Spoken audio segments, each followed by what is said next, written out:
For many people around the world, The Sound of Music has become a cinematic treasure, an uplifting classic that combines sweeping Alpine vistas, memorable songs, and a heartfelt story about family and resilience. Since its release in 1965, countless viewers have been charmed by Julie Andrews's performance, the irresistible Rodgers and Hammerstein score, and the film's ability to make audiences believe that singing can indeed chase clouds away. But behind this glossy Hollywood success story lies a tapestry of intriguing twists, chance happenings, and unexpected drama that shaped its creation and legacy. As we peel back the curtain on the film's production, you'll find that it was far more than just a sweet musical. It was a massive undertaking that rescued a studio from financial ruin, garnered both glowing acclaim and sharp criticism, and provided its cast and crew with experiences they would never forget. In this one-of-a-kind deep dive, we'll uncover 30 little-known facts that made The Sound of Music a global phenomenon.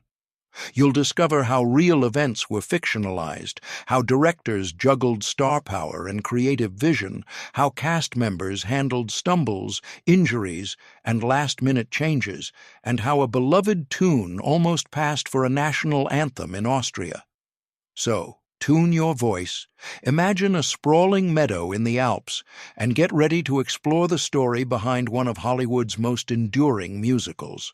Based on a true story, with a twist. The film takes its inspiration from Maria von Trapp's 1949 memoir, The Story of the Trapp Family Singers, which recounts her journey from being a novice at Nonnberg Abbey to the singing stepmother of a large and talented family. However, the movie isn't a literal retelling. Screenwriters made changes to emphasize romance, inject comedy, and heighten tension. The children's names differ from those of the real Von Trapps, and the dramatic escape scene was reshaped to create a more stirring finale. This blend of fact and fiction ensures that while audiences experience the charm of a true life story, they also indulge in a captivating narrative polished to cinematic perfection. Broadway beginnings, cinematic transformation. The Sound of Music made its way to the big screen after finding success on Broadway with the Rodgers and Hammerstein musical of 1959. Bringing a stage show into movie theaters required rearranging certain songs and expanding scenes to fully exploit the possibilities of cinema. Scriptwriter Ernest Lehman sought to preserve the soul of the original musical while adding lavish helicopter shots and the kind of close-ups that simply wouldn't be possible on stage. The result was a work that feels both intimately theatrical and strikingly cinematic, providing viewers with an immersive experience that set a new standard for movie musicals. Julie Andrews lands the role. Julie Andrews, then fresh off Mary Poppins, wasn't always the top candidate for Maria. Director Robert Wise was convinced of her potential when Walt Disney showed him dailies of Andrews's performance, long before Mary Poppins hit theaters. This behind-the-scenes look proved she had the warmth, vocal prowess, and star power to shoulder the project. Andrews's radiant performance captured the fearless optimism of Maria, and her portrayal stands as one of Hollywood's most iconic musical turns, ensuring that a vast audience would associate her clear, bell-like voice with the joyous act of climbing every mountain in search of one's destiny. Christopher Plummer's reluctance. Christopher Plummer, cast as Captain Georg von Trapp, had his doubts from the start. He worried that the material was too cloying, referring to it as awful and schmaltzy. Over time, though, he softened his stance, recognizing the film's far-reaching influence and the genuine love people felt for it. He would later reflect on how that initial resistance gradually gave way to an appreciation for the project's ability to unite families in shared musical joy. Despite his serious classical training, Plummer went on to deliver a nuanced performance, masterfully balancing the character's stern exterior with an underlying current of warmth and vulnerability. Plummer's dubbed vocals. While Plummer worked extensively to prep his singing scenes, the final film relies on session singer Bill Lee's voice. This choice mirrored a broader Hollywood practice of the era. If an actor's own vocals didn't perfectly match the production's desired sound, dubbing was seamlessly employed. Plummer initially recorded all his songs, but the creative team felt Lee's performance would best serve the movie. The skillful blending of Plummer's on-screen acting with Lee's vocals gave audiences a Captain Von Trapp who looked natural, strumming a guitar and crooning Edelweiss, with few suspecting another voice was carrying the tune. Audrey Hepburn. A near-miss producers floated Audrey Hepburn as a potential Maria, hoping her star power would draw crowds. Concerns over her ability to handle the more challenging vocal sections led to hesitation. Another name in the mix was Grace Kelly, then living as Princess of Monaco, making it highly unlikely she'd come back to Hollywood for a large-scale musical. Ultimately, these early considerations fizzled, allowing Julie Andrews to shine. Hepburn's refined poise or Kelly's regal bearing might have produced an entirely different movie. Fate, and a timely preview of Mary Poppins, ensured it was Andrews whose effervescent portrayal became an integral piece of the film's enduring appeal. A Salzburg showcase, Salzburg, Austria, with its Baroque architecture, medieval fortresses, and verdant gardens, served as a breathtaking backdrop. Locations such as Mirabell Gardens and Schloss Leopoldskron lent the film a postcard-perfect authenticity. Tourism skyrocketed as fans yearned to stand where Andrews led her young co-stars in Do Re Mi or to visit the centuries-old Nonnberg Abbey. This synergy of cinematic spectacle and real-world beauty allowed viewers to see Austria in a new light, while the city benefited from a surge of international visitors. Long after filming concluded, the Sound of Music tours remain a local staple, reinforcing the film's legacy as a cultural ambassador for Salzburg. Hollywood interiors. Although Austrian locales formed the exterior backdrop, many pivotal interior scenes, like those set in the Grand Von Trapp Villa, were filmed on sound stages at 20th Century Fox in Los Angeles. The production team meticulously matched windows, door arches, and even the quality of light to footage from Salzburg.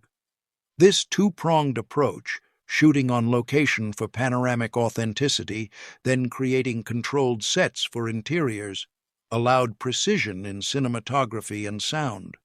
The seamless editing can make viewers feel as though they've spent the entire runtime gliding through opulent Austrian rooms, when in reality, those lavish interiors were a product of Hollywood craftsmanship. Rosemarie Von Trapp's cameo eagle-eyed fans might spot an actual Von Trapp daughter, Rosemarie, passing by in the "I Have Confidence" sequence as Andrews strides jauntily through Salzburg. Her silent cameo honors the real family's history, even if the plot lines and character details stray from reality. It's a subtle nod that merges fact with fiction, reminding viewers of the real people behind the Hollywood legend. While this fleeting moment often goes unnoticed by casual audiences, those in the know find it a sweet Easter egg acknowledging the film's genuine inspirations. Rainy challenges in the Alps. One of the film's most iconic images is Andrews spinning in the rolling meadow while a helicopter camera swoops overhead. Achieving that shot demanded extraordinary patience, as Austria's summer of 1964 turned out to be notoriously rainy. For 11 consecutive days, the weather thwarted filming, forcing the crew to bide their time until the skies cleared. This downtime sent schedules scrambling and inflated costs. Yet those efforts paid off the moment the sun broke through, and Andrews twirled against an expansive backdrop of pristine mountain peaks, a moment that still dazzles viewers over half a century later. The helicopter downdraft. The magic of that meadow scene had its painful side. Each time the helicopter zoomed overhead, its downdraft pummeled Andrews, flattening her into the grass. Despite sustaining bruises, Andrews soldiered on through multiple takes. While the finished footage exudes carefree joy, capturing it demanded a remarkable amount of grit. The story has since become a testament to Andrews's can-do spirit and her ability to maintain a sunny demeanor despite very literal headwinds. Decades on, fans still marvel that behind the camera's sweeping grace lay constant buffeting from rotor blades. Charmian Carr's sprained ankle. Charmian Carr, as Liesl, wasn't spared her own dose of mishap. During the 16-going-on-17 gazebo dance, she slipped on a wet surface and sprained her ankle. Rather than pause production, Carr carried on, sporting a cleverly concealed bandage. The team used makeup and strategic camera angles to hide her injury. This personal commitment underlines the adage that the show must go on, and her performance radiates youthful exuberance without betraying the pain she felt with each step. What audiences see as a graceful, romantic waltz was in fact a testament to Carr's perseverance and professionalism. The children's growth spurts. Coordinating a large group of child actors is challenging enough, but a 6-month shoot adds another wrinkle. Growth spurts. Costumes that once fit snugly were suddenly too short, especially for those in their early teens. Editors faced a continuity puzzle, carefully ordering scenes to mask these changes. Alterations were made at breakneck speed, and in some instances, angles were adjusted so that the most visibly stretched actors remained partially out of frame. Such backstage juggling ensured audiences remained blissfully unaware of the natural changes typical of a growing cast. Plummer's Schnapps Remedy. Plummer often joked that he consumed a fair bit of schnapps in Salzburg to tolerate what he viewed as the production's unabashed sweetness. Rumors circulated that he attended some scenes a bit tipsy, ironically lending his stern captain an extra dose of relaxed cynicism. Over the years, he admitted that although he initially struggled with the film's tone, he also recognized how powerfully its optimism connected with fans around the world. This behind-the-scenes detail offers a contrast between the movie's soft glow and the real frustrations of a classically trained actor grappling with an unabashedly sentimental project. The gazebo's new home. The enchanting gazebo that hosted 16-going-on-17 didn't remain an anonymous set piece. After filming, it was relocated to Hellbrunn Palace. Its charm drew curious fans who longed to replicate the iconic dance. However, fears of potential accidents led to a no-dancing rule inside the gazebo. Still, visitors descend upon Hellbrunn Palace for the chance to stand in that historic space. It's a reminder of how one simple prop, with white-framed windows and an intimate circular design, became emblematic of the film's youthful romance and enthralling visuals. A box office juggernaut. Upon release, The Sound of Music soared at the box office, reaping $286.2 million worldwide on an $8.2 million budget. Domestically, it earned $163 million, an astronomical figure for the mid-1960s. It rose to become the highest-grossing film ever until The Godfather supplanted it in 1972. In an era where musicals could sometimes be financial gambles, The Sound of Music illustrated just how global and far-reaching a well-crafted production could be. The universal themes of family, love, and perseverance, set to Rodgers and Hammerstein's timeless tunes, hit a nerve in audiences who returned again and again for repeat viewings. Saving 20th Century Fox. This massive success couldn't have come at a better time for 20th Century Fox. The disastrous budget of Cleopatra, 1963, had left the studio teetering on the brink of bankruptcy.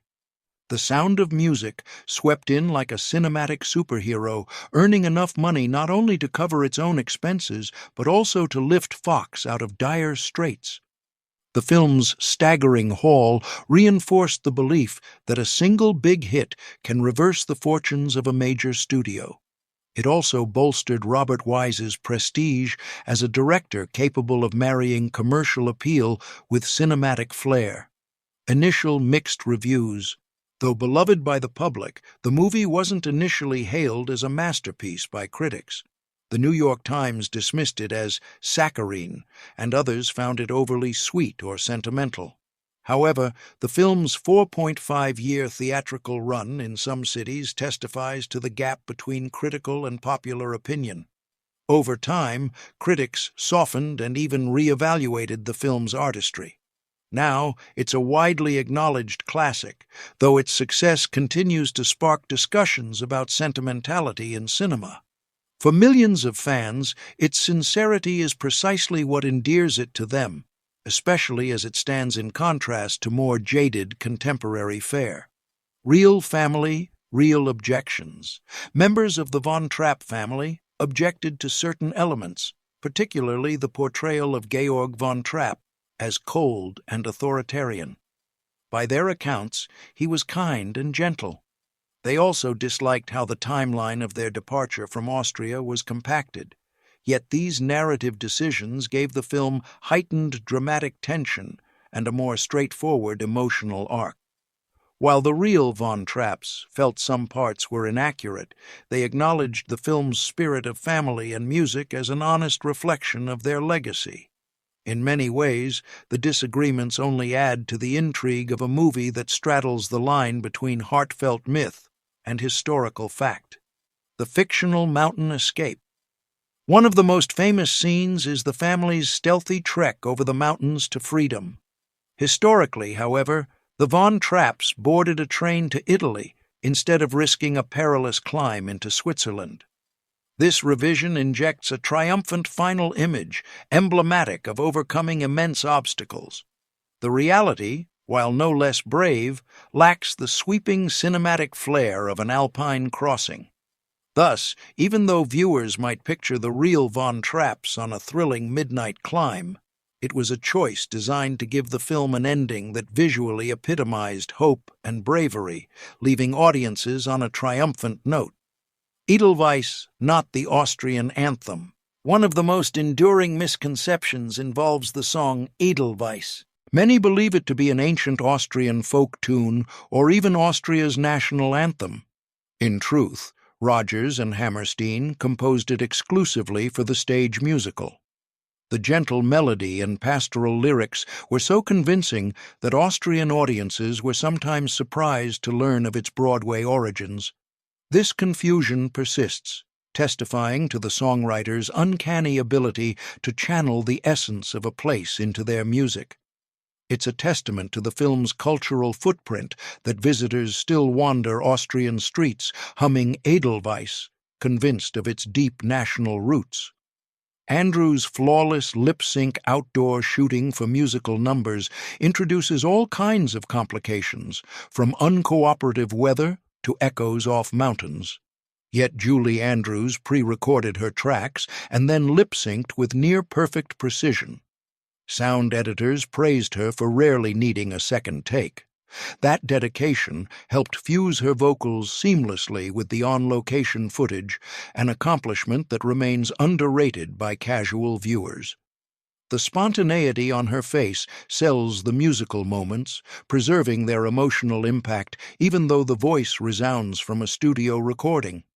Andrews's theatrical experience undoubtedly played a key role in making this synchronization appear effortless. Renaming the Von Trapp children.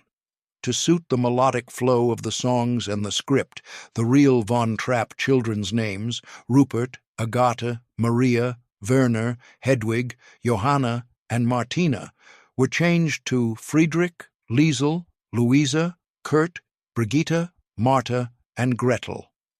While these adjustments may seem minor, they allowed lyricists to ensure the syllables fell neatly into the music, and it minimized audience confusion. The name changes highlight the many small but significant ways Broadway and Hollywood adapt true stories. Even if the film took liberties, viewers connected with the children's distinct personalities, from Liesel's coming-of-age storyline to Gretel's cherubic innocence. Guitar lessons, then dubbing. Christopher Plummer diligently took guitar lessons for the pivotal Edelweiss scene, hoping to convey genuine musicianship. Yet, just as his singing voice was dubbed, so were his guitar parts.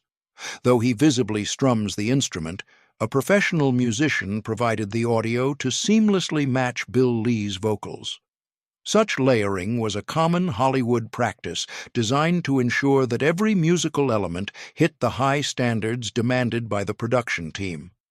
The finished scene exudes emotional authenticity, even if multiple talents worked in harmony behind the curtain to perfect what the audience experiences. Kim Carath's Near Drowning. Portraying the sweet youngest sibling Gretel was Kim Carath, who had a genuine fright filming the lake scene. She couldn't swim, so Andrews was assigned to scoop her up as they all toppled into the water from the boat. A miscalculation, however, led to Carath going under, emerging only to sink again. A quick-thinking crew member pulled her out, but the ordeal left her understandably shaken. The final cut plays off the comedic moment of an upturned boat, oblivious to the real danger involved. It's a testament to the magic of editing and how behind-the-scenes scares can transform into light-hearted hijinks on screen. Blockbuster soundtrack. The film's music soared beyond the silver screen to dominate the Billboard 200 for 70 weeks, outdoing the Beatles' chart run in 1965. Iconic songs like My Favorite Things and Do Re Mi became cultural mainstays, covered by artists across genres and performed at countless recitals. Total sales topped 20 million copies, underscoring the lasting power of Rodgers and Hammerstein's compositions. Even decades later, the soundtrack continues to captivate listeners. Its widespread acclaim showcases how truly universal the film's melodies are, bridging generations and tying into holiday traditions, sing-alongs, and even karaoke. In a time of shifting musical tastes, these enduring tunes remind us that a timeless melody can persist against any pop culture tide. Holiday TV tradition television breathed fresh life into The Sound of Music, introducing it to younger generations through annual broadcasts. Its first airing on ABC in 1976 drew huge numbers, and networks like NBC and ABC kept it in rotation during Easter or Christmas. Families often gathered around their TVs to watch Maria and the Captain, forging an enduring holiday tradition for many American viewers. This repeated exposure cemented the film's role as a comforting cultural staple, bridging the gap between grandparents, parents, and children. Even as streaming services expanded entertainment options, The Sound of Music remains a festive mainstay, reaffirming the timeless resonance of its message of hope and love. Japanese censorship. Early versions of the film shown in Japan omitted references to Nazis, a measure taken to avoid upsetting local audiences. This decision trimmed some political tension, focusing on the family's singing rather than the dangers lurking in Austria at the time. Over the years, these cuts were reversed, and modern releases present the complete story. It's a fascinating footnote on how studios occasionally adapt films for different markets. The evolution from a censored version to a restored edition reflects changing cultural attitudes and the global recognition that The Sound of Music isn't just a whimsical musical, but also a narrative shaped by real historical shadows. Enshrined in the National Film Registry. In 2001, the Library of Congress recognized The Sound of Music as culturally, historically, and aesthetically significant by admitting it to the National Film Registry. This honor affirms it as more than a commercial hit. Inclusion signals that it stands as a vital piece of the American cultural landscape, a film meriting archival protection and preservation for future generations. From lavish set design to heartfelt performances, every aspect of its production became part of a cinematic tapestry that offers insights into filmmaking trends of the 1960s, as well as the enduring power of musicals. A legacy that transcends time, from turning Julie Andrews into a household name to rescuing a major studio from the brink. The Sound of Music stands as an extraordinary achievement. Its behind-the-scenes anecdotes, whether they're about near drownings, creative disputes, or improbable casting twists, only amplify the film's mystique. The movie's final cut radiates joy and familial warmth, a spirit that continues to enchant audiences around the globe. Even if critics labeled it too sentimental, countless viewers have found comfort in its melodic optimism, forging memories at sing-along events, family movie nights, and tourist trips to Austria. Ultimately, The Sound of Music remains a powerful illustration of how a richly told story set to well-crafted music can resonate for decades, transcending cultural shifts and technological changes to remain a beloved fixture in cinematic history. When you step back to consider these 30 little-known insights, it becomes clear that The Sound of Music is so much more than a traditional musical. It's an artistic milestone shaped by its real-life inspirations, polished by determined filmmakers, and enlivened by actors who, despite obstacles, delivered performances that became the stuff of legend. There are hidden bruises behind the meadow twirls, stand-in voices for crucial singing moments, and last-minute role changes that could have altered the film's course. Yet all these strands weave together into a story about love, family, and music's unbreakable power to uplift the human spirit. Even decades on, fans continue to hit play and join in with the high notes, passing the film's tender messages down to new generations. In a fast-changing world, its emphasis on perseverance, unity, and pure delight resonates louder than ever, reminding us that hope and song can indeed conquer mountains.